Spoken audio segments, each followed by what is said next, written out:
Welcome to Fast Frontiers. I am your host, Tim Schigel, Managing Partner of Refinery Ventures.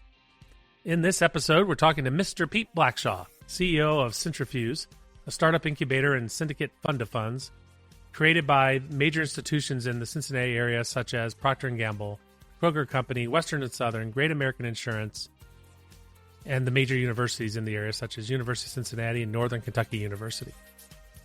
In this episode, we're going to dive into the initiatives that get Pete excited, such as sustainability, the reinvention of supply chains, electrification, and zero waste initiatives. We'll also discuss what it's like creating a startup economy in a city like Cincinnati and why VCs should be investing in the region. The biggest theme, or so what I hope you can take away from this conversation, is that there's great potential in unexpected places, such as Cincinnati, to collaborate between big companies and industry and startups and venture capital.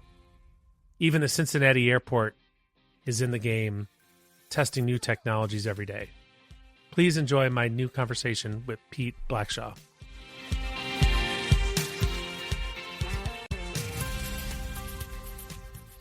Pete Blackshaw, welcome to Fast Frontiers. This is amazing. We did it. Two universes colliding at the same time in almost the same space. Virtual, of course. Narrow miss. We almost were able to do this physically in the same spot. Better late than never. Yeah, absolutely. Absolutely.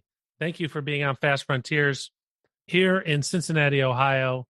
Pete Blackshaw, CEO of Cintrifuse. There are so many things to talk about. But first, by special request, when people found out that you were going to be on Fast Frontiers, the first question was, hey, you guys go back a long way. What's your history with Pedro? Where are the bodies buried? Well, I don't know if we're going to get into all that, but yeah, maybe some of it. I was at Blue Chip Venture Company, which I joined in 98. Wow. Yeah. And it was the internet.com bubble. We didn't know about a bust. And we met because you were off to launch a new company. I'll let you take over from there. Yeah, I was, first off, I'll say that I kind of tripped into Cincinnati by way of, after business school, was heading back to the West Coast and decided to get my first job at Procter & Gamble and wanted to get I always had entrepreneurial ambitions, but I wanted to wear the brand straitjacket, if you will, or kind of get those basics, and had a chance to do traditional branding, launched a few products, Bounty napkins, kind of a Impress wrap, and then was the first person to raise my hand to be the co-lead of, remember back then we called it interactive marketing, not digital marketing. Oh yeah. Which I still think was a better term. We should try to resurrect it. And yeah, it was like the early co-founder, if you will, of P&G's interactive marketing effort. And during that time, had stumbled into a really big insight around the power of feedback on the internet. It sounds like such a no-brainer today, but looking back, it was such a big epiphany. And I know you later got into that, through Share This. But yeah, this notion that the internet's the world's greatest focus group, and there's probably big opportunities to tap into that, to monetize it, to translate it into data, to translate it into ASP services, and hence was the big idea of Planet Feedback, which I was moonlighting at Procter for about 9 months until I knew I could raise money.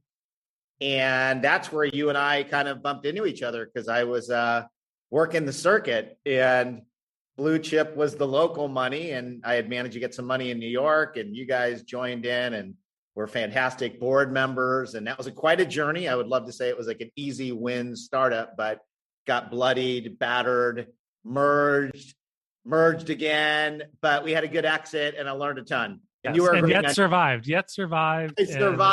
Yes. And some people made money. Some people made money. Yeah, absolutely. Count it as a W. Count it as a W. You learn a lot through the mistakes, I'll tell you. Yeah. So ultimately, you were the Nielsen BuzzMetrics, as it was called, after those various incarnations, and then off to Switzerland. Yeah. With Nestle. And you were there for, was it 8 years, right? Yeah, nearly 8 years. And that was, I've got this kind of a schizophrenic mix between these startup experiences and big companies like P&G Nestle, and Nielsen. And right now it's Cintrifuse. We'll come to this in a moment, but I'm kind of sitting in the middle. But yeah, Nestle was a great experience. And, this was a company that we were actually monitoring through the tool that I developed, that we developed to track online buzz, word of mouth. And Nestle had a lot of complicated issues. I'll put it very diplomatically. But one thing I learned is that if you have supply chain issues or controversies, those issues will find life through the internet. And in fact, Greenpeace had gone after Nestle big time on a sustainable supply chain issue, palm oil. And to some extent, they brought the company to its knees, and the board practically threw its hands up in the air. And that's what kind of created my job. They created a VP level head of digital. They wanted to bring in an outsider. And then they made it kind of a cross between reporting both to the global CMO and to the head of public policy, all the folks that were in charge of those really complicated issues around supply chain and corporate responsibility. And it was a fantastic job. I learned a ton. It seeded a lot of the thoughts that I've now brought back to Cincinnati. But, I think they had 2,000 brands from Nespresso to Purina, and it was a really great experience. Some of us live vicariously. Some actually went there to Vevey, Switzerland, Montreux, Switzerland. You and I have a picture next to some giant fork, I think it was, that we were. Exactly. Yeah, I got to share this at in the Miles Davis Convention Center. I love that. I went there every summer. I brought my guitar and came out playing like Led Zeppelin. That was the beginning of the presentation. Oh, that's fantastic. What a great place to do it. The most epic trip. Yeah, so I got to say I played Montreux. So, and then lo and behold, Cintrifuse looking for a new CEO, and your name emerges. And that was 3 years ago now. Yeah, that was 3 years ago now. Cintrifuse, for those who don't know or remember, that's the startup collaboration company I'll have Pete tell you a little bit more about, but I was involved with in the early days and raised the first two funds, about 120 million, that we used to invest in other early stage venture funds to kind of grow the ecosystem in the region. So I was there the first 4 years, remained active on the board there. As any organization, Cintrifuse has grown, changed, adapted. So tell us a little bit more about Cintrifuse today from your vantage point. Well, listen, I think the core mission remains the same. We are trying to create a world-class startup economy, innovation economy in greater Cincinnati.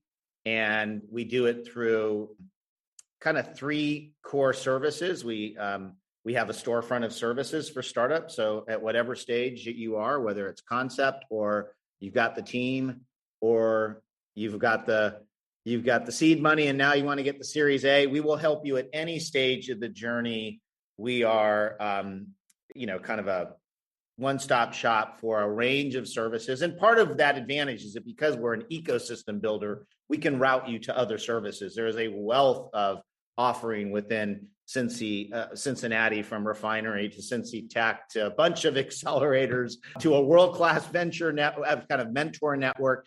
And we will route you accordingly. And we've had a lot of success. I think we've got about 150 to 200 members. It's practically free because we're subsidized by the state and others. So that's part of it, is like we help startups win. We also have, and this is what you helped to create, and I think is what makes our model so substantially unique, is this syndicate fund of funds. We invest in the best innovation and the innovators in the world. And the theory is that will heighten visibility into local deal flow, provide the innovation that our large companies need, some desperately need, to really reinvent their path to the future.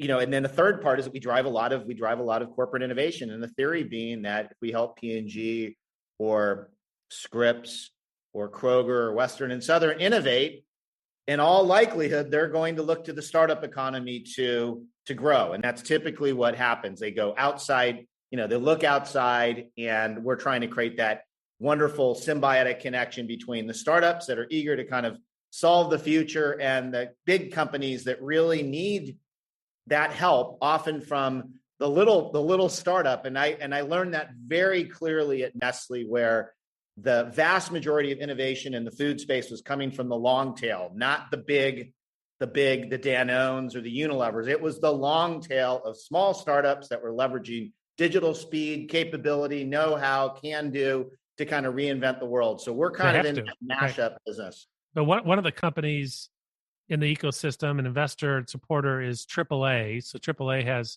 there are a number of large kind of regional AAA companies, member companies, and the one in Cincinnati is actually based in Delaware, but they're active in this region. They've been very active.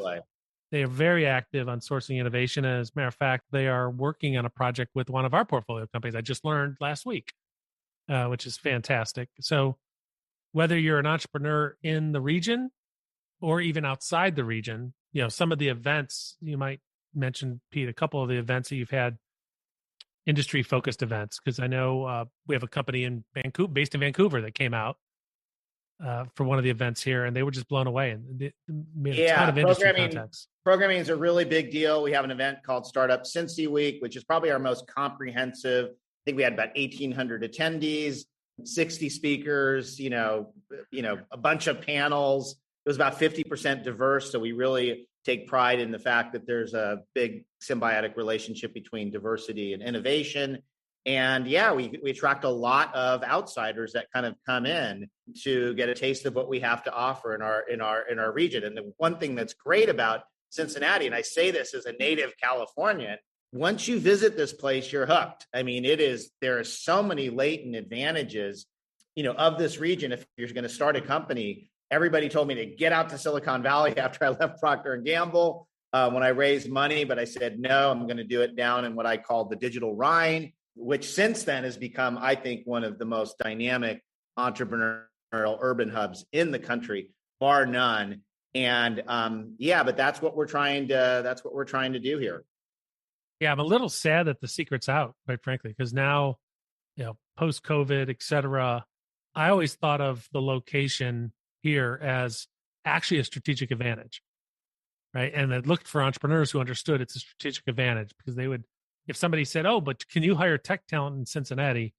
My comeback was, "Can you hire tech talent in Silicon Valley?" Right? Yeah, a whole different set of competitors. So it's getting more complicated. It seems like everybody's figuring this out now, right? There are more and more new companies here. It's getting trickier and more complex, but I generally think it's all working to our advantage. Today, I just bumped into someone at Union Hall who's part of a Drive Capital portfolio company, and I said, how many people are working here in Cincinnati? She said 30 of their employees are here in Cincinnati. I heard there's a top Google exec that's building a house in Hyde Park because he wants to live in Cincinnati. And so, contrary, when I was first working with you 20 years ago, it was kind of black or white, right? You're either, option door number one, it's like you're literally all in Cincinnati or you're not. And now I think there's going to be some really interesting hybrid models that I think will work to our advantage. You can find that tech team anywhere. Hopefully you can find it here, drawing on the talent pool, but it's going to get very, very interesting. And I intend to turn that into an opportunity.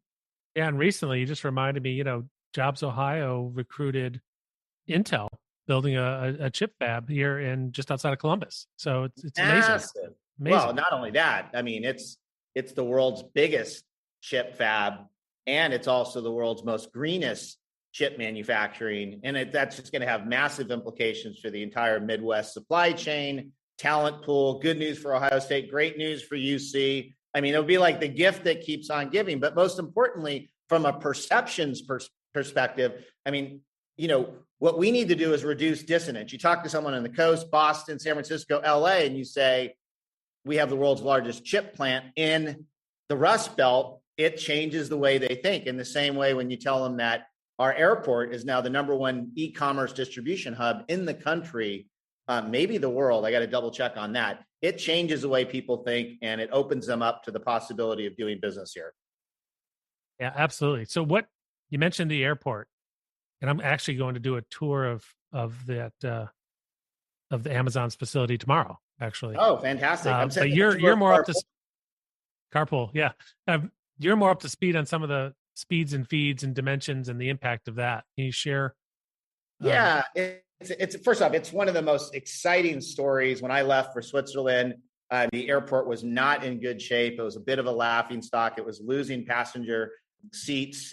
Delta was slowing down, and it was a bit of laughing stock would be maybe too harsh a word, but it certainly wasn't that first source of pride. Now it is one of the fastest growing airports in the world. It's definitely the fastest growing air cargo hub. And if you add Amazon plus DHL, both of which consider that hub as their headquarters, that is a massive amount of shipping that goes through it. And when you add Wayfair, UPS, and there's like a lot of kind of supply chain operations that are there. This is why I call it the Great Supply Way. It's the Great Supply Way to America and to the world. And I believe that it's always been an advantage for us, but as supply chains reinvent themselves, become more resilient, become more sustainable, we have the opportunity to kind of reinvent the future right here in Cincinnati. And the airport is also inspiring because it's led by a woman named Candace McGraw, who I think has really almost defied gravity in terms of what is possible. Almost like taking the initiative, calling up Jeff Bezos and saying, come to Cincinnati. And she's got a lieutenant, Brian Cobb, who is reinventing the rules of pilots with startups. They do 80 pilots at a time with startups. Let me say that again. And to everybody from P&G and Kroger and Western and Southern listening, they do 80 pilots at a time with startups, and they do it really, really well. And that's why startups across the world are looking at the airport as a platform. Thor Drive and others, Dropwater, and again, Lassant, which is really on the bleeding edge of IoT. And that is a great competitive advantage. I think the hubs that win have startup platforms that are welcoming and really, really fast with other startups. And we hope to get Procter and Kroger in that same place, and they're doing some great work to that. But the airport is really setting a bar that is getting attention across the world. It's amazing. Brian Cobb from CVG Airport is going to be a guest here on Fast Frontier, and it's amazing. You'd be blown away. You wouldn't think, what, an airport? But they are innovating on every dimension possible. They want to know what can we do? What's possible? So yeah, sustainability. Airports are, people don't realize this, but yeah, airports are on the bleeding edge of sustainability, whether inside the building, how they deal with plastics, or whether they're thinking about alternative jet fuels. And yeah, it's breathtaking. And I really want to make sure that we take big advantage of that. It also means that we have to take a zip code agnostic approach. We can't be parochial. We can't just talk about Ohio. We have to talk about Ohio and Kentucky and Indianapolis, which is really difficult because a lot of the incentives at the state level are very, very provincial. Like you can only help like Ohio jobs. And I'm trying to helicopter up and say, hey, listen, growth mindset, my friends, think about the Great Supply Way. It can feed the entire Midwest and then some. And that's been my big strategy. And I think people are really starting to pick up on it in a big way. Yeah, it's very tricky to navigate, and good for you for doing that and staying above that. What are some of the other initiatives that you have been, that has you excited about the future of the region and Cintrifuse? Well, one of the interesting initiatives that I had a chance to lead in the wake of COVID, Cintrifuse and Cincy Tech were asked to chair a couple task force, one on the future of supply chains, which I chaired. Mike Venerable from Cincy Tech chaired one on biohealth. And obviously there's some really strong incumbent strengths there with, UC Health, Children's and the like. But I really tackled supply chain. And what was interesting is that we had all the major heads of supply chain for, DHL, P&G, Cintas, I mean, you name it, Mercy Health, which is a huge player. And yeah, we kind of defined what the future would look like. And the thing that really surprised me, Tim, and I did not anticipate this, and you may think, okay, he's got a California bias, but I did not, is that 80% of the recos from our future of supply chain task force were about green, whether it was last mile delivery. The big thing is like carbon neutral last mile delivery.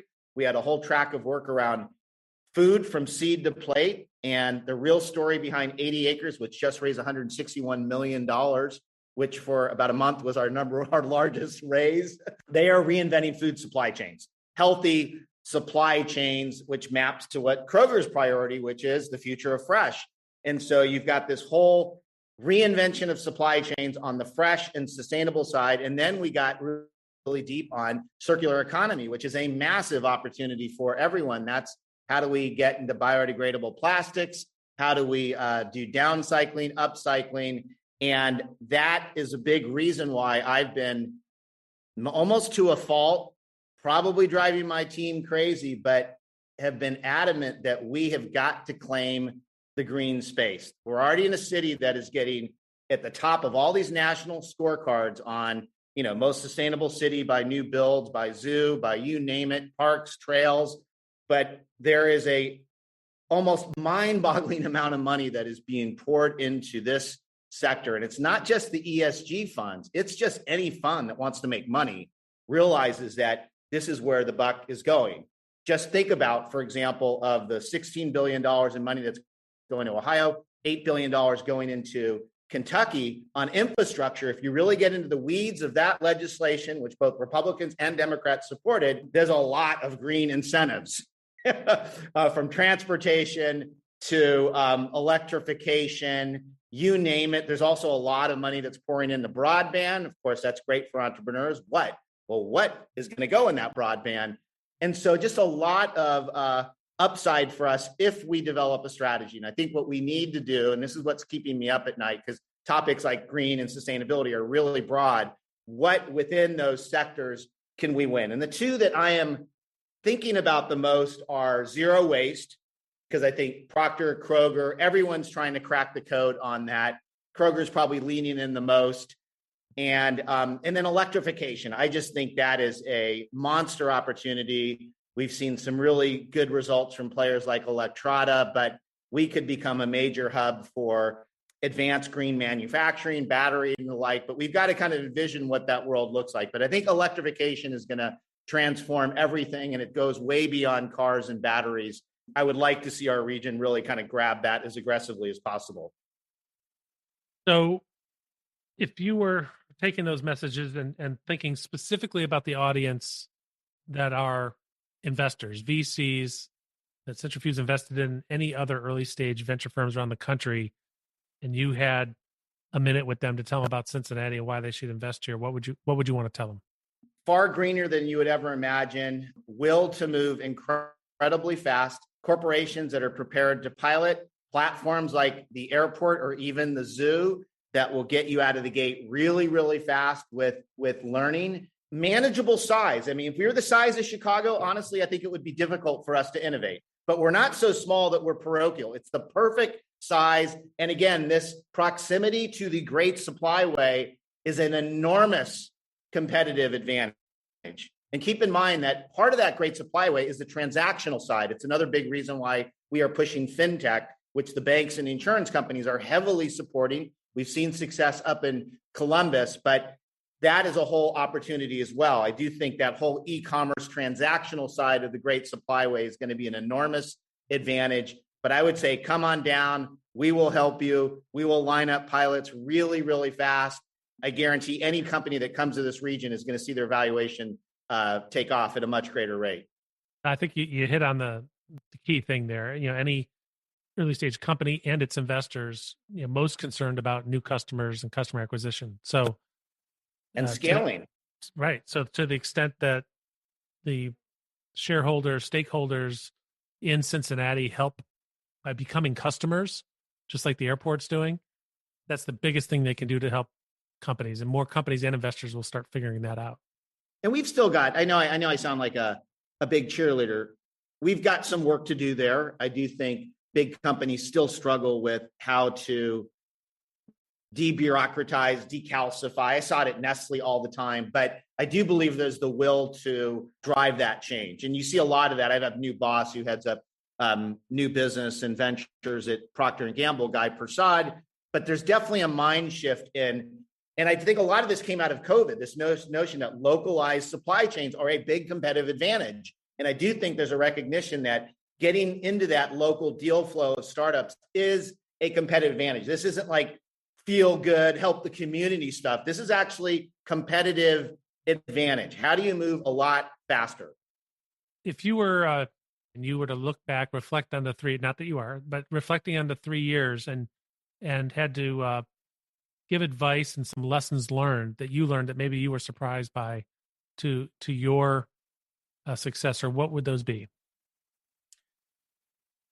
I think number one, like seize the moment. I mean, I did not anticipate COVID. It was a bit scary from a sustainability, from a financial sustainability of our model, but it also opened the doors to everything we always wanted to do. Everybody started to think and act like a startup. And that allowed us to kind of change the conversation and the level of speed and how we make things, really, really happen. I think two, like be very clear on where you have a right to win. I came to this job and we were kind of like good at everything. And I'm like, no, we're really good at a couple things, or we could get really good, but finding that strategic focus, but not at the exclusion of, someone who walks through the door who has something that's not part of your plan. You want to help everybody be successful, but you recognize that there are certain areas where a concentration of talent, technology, and capital is going to give you an outsized advantage. And then I would say three, just anything you can do to kind of nurture talent.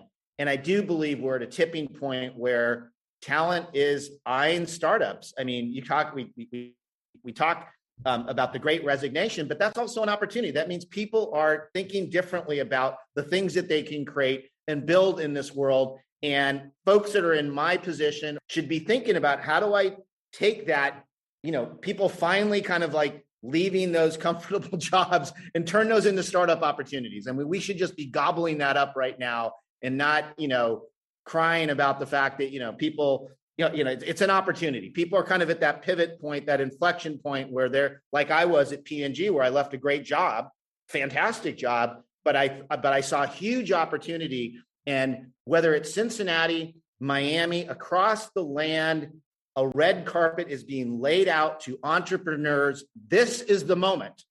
And our job as ecosystem builders is to make sure that those entrepreneurs, those people who have that inclination, know about those opportunities. And obviously I have a bias towards greater Cincinnati, but there's never been a better time to be an entrepreneur. Never been a better time to be in VC, in my view. I agree 1,000%. I've been witnessing this, observing the same thing. More young folks are saying, hey, I can work from anywhere. Geography is no longer a constraint. I have ultimate flexibility and opportunity. And so if we have thousands and thousands of new companies that are created as a result of all this, that is a terrific outcome. And I think we'll all benefit from it. And great problems to solve, right? I mean, extreme challenges drive the best innovation. We've got really complicated issues related to sustainability, diversity, health, you name it. But, it only takes a few seconds on TikTok to realize there's a generation that's emerging that is wickedly creative at solving problems, getting the message out, and filling those critical gaps. And we need to nurture those entrepreneurs. Absolutely. And then that points to one other strategic asset that we have in the region that I don't think we really touched on, which is the universities. Huge. Absolutely. I mean, I don't even know where to begin on that. I mean, honestly, was I thinking about University of Cincinnati as a big strategic competitive advantage when I took this job? No, but boy, they're like on a rocket ship. They're creating a whole digital futures. They have 1819. The head of the engineering department is one of the sharpest guys I've ever met, and he really knows sustainability, which got me really excited. The business school is starting to think more about building accelerators, and we've had a lot of their interns that are fantastic.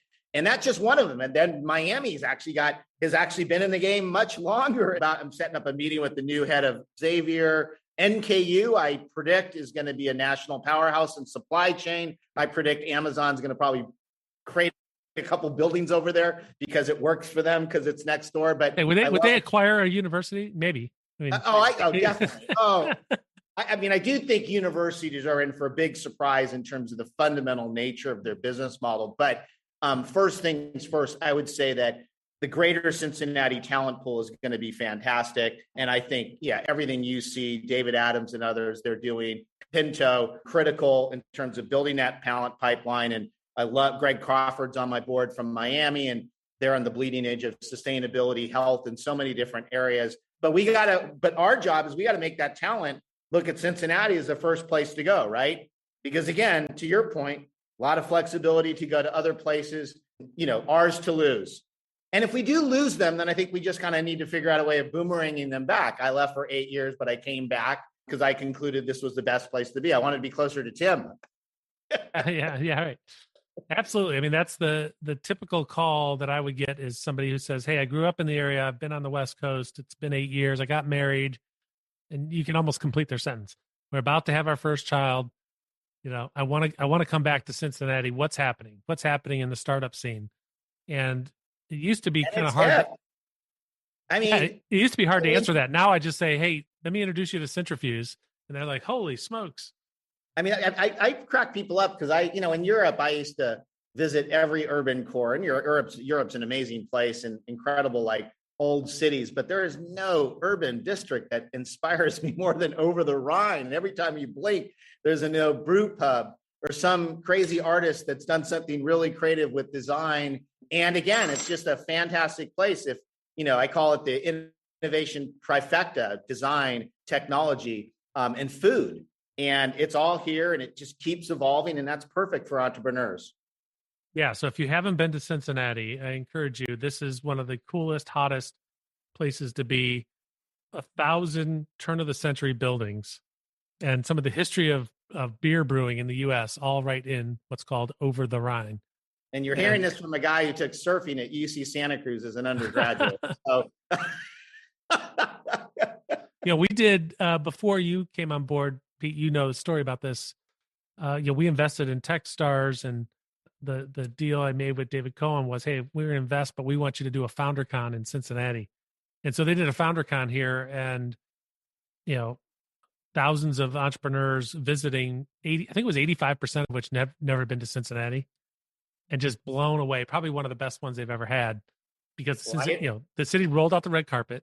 As you said, we have so many resources that big cities have, but everybody's connected. You can also know everybody too, right? Big opportunity. In fact, it's funny you say that, because I really would like to see, a big obsession of mine is how do we identify one or two tentpole events, similar to like a South by Southwest or CES, that have national exposure but are delivered locally. And I'm working on a concept right now called Metaverse or Metacurse. We've talked about a green CES. I'm not sure what it is, but I'm in a dialogue with the mayor, who's, by the way, a huge champion of our internet or kind of digital economy. And but yeah, I'm hoping that by mid-year we're going to identify something like that really inspires the world to kind of come here.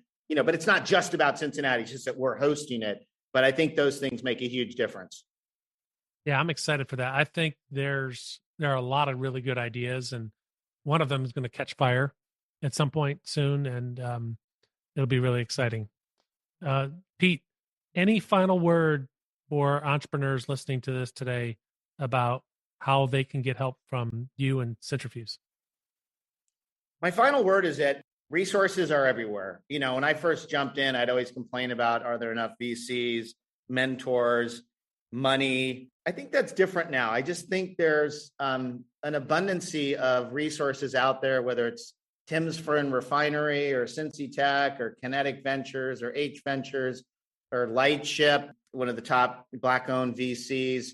And there's accelerators. So there's no real excuse now not to kind of jump in. And, this is kind of a seller's market right now. So if you're worried about, oh my gosh, like, will I be able to bounce back into the traditional workforce? The answer is yeah, definitely. But now's the time to figure it out and jump out. And there's a lot of great ideas. And we certainly, if you don't know what the idea is, come on in. We'll kind of help you find one. But yeah, this is an inflection point. We've never seen one like this. Don't miss out. And you'll grow really, really fast. And the number of kind of smart people that are out there to help you will guarantee that even if your startup doesn't work, and many don't, you'll grow at a much, much faster rate. So don't seize the moment. We're here to help. Awesome. Pete, thank you for joining. We'll have your contact information in the show notes. So if people need to get a hold of you, they'll know how to do it, and expect your email inbox to get flooded with entrepreneurs reaching out. Thanks again for being on Fast Frontiers. Thanks for everything you do, Tim. Thank you for listening to our 5th season of Fast Frontiers. We appreciate our listeners for your continued support. We continue to have an amazing time connecting with new and old friends to bring you great conversations about accelerating innovation in unexpected places. We will be back with Season 6 later this summer. Thank you again, and see you soon. The Fast Frontiers podcast is brought to you by Refinery Ventures. Our producer is Abby Fittis. Audio engineering by Astronomic Audio, and our podcast platform is Casted.